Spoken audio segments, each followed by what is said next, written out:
So today I want to walk you guys through my Sony FX3 build because I love this camera, but over the time of using it, I found a few different things that I actually needed to be able to use this camera in the way that I wanted to use it. So basically what this video will be about today is all the different gear that I use with my Sony FX3 to shoot all different types of shoots. Now it's always hard for me to make these videos because I change gear so much.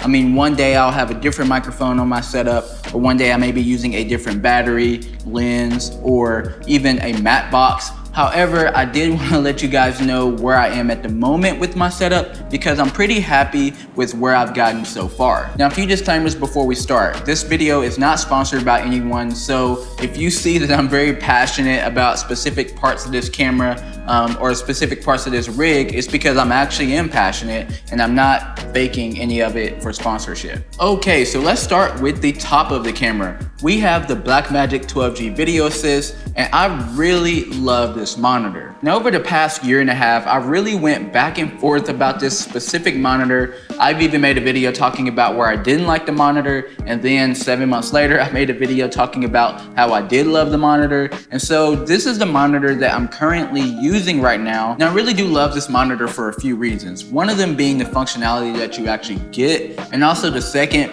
being that you can actually record through this monitor from this camera. Now even though you can't record any raw codecs with this monitor partnered with the Sony FX3, you still can record ProRes, which is a very good file to work with, especially on Apple products. And the specific mount that I have for this monitor mount today is a NATO rail clamp, and we'll be talking a little bit about that with the next piece of gear, which is this extension handle for the FX3 audio module, and it's from Small Rig. So this rail right here allows me to do a bunch of different things. The first thing it allows me to do is attach and then remove gear while I'm on the go. The other thing it does is give me a bunch of different mounting points to put different gear and accessories on this module, because the XLR module that comes with the Sony FX3 isn't very modular and it doesn't really give you a lot of options to mount monitors and etc. Now right here on the back of the extension rod, you can see that it's empty right now. Usually I'll have my Rode Wireless Go 2 microphone receiver right here, but right now I'm using it for this video, so it's attached to my camera.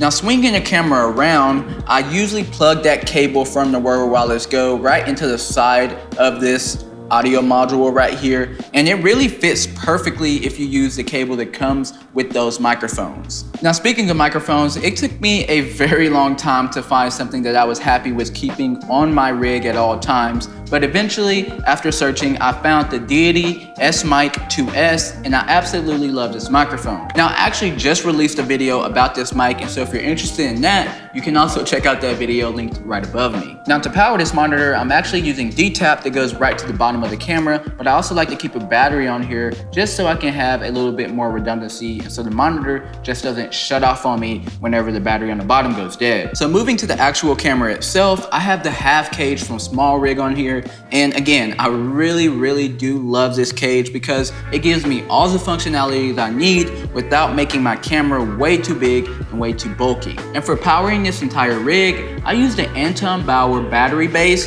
and I really do love this for a bunch of different reasons. The first reason being that it actually has a USB port, which is what I actually power my Sony FX3 with. And I do want to let you guys know that it actually does charge the camera pretty slow whenever you go through the USB-C port on the side. However, it keeps the battery at least at the same rate that you started recording at. And whenever the camera is turned completely off like now, you can see this yellow light on the side of the camera, which indicates that it is charging the battery back up to full. Now aside from that port, you also get a few other ports which you can use for charging multiple different other accessories, and you also get a screen that tells you exactly how long you have until the battery goes dead. Now, the lens of choice that I actually use with this camera is a Tamron 17-28 2.8. I really do love this lens. I have no issues with focus breathing or pulling focus whenever I'm doing manual on this lens. And also, obviously, you guys are probably interested in how this lens performs in autofocus, and it actually works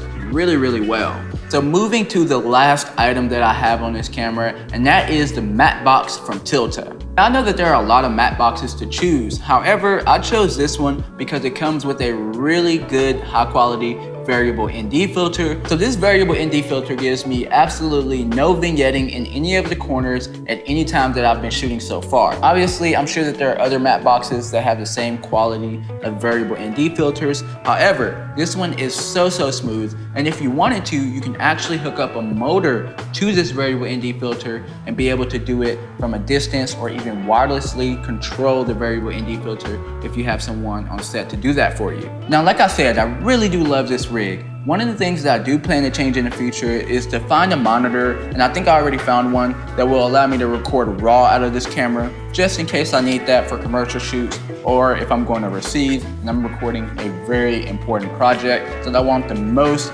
dynamic range, the most control over the image, then I'll be able to do that through the raw settings from the monitor. If you guys are interested in some more Sony FX3 videos, then I recommend that you check out this playlist right over here.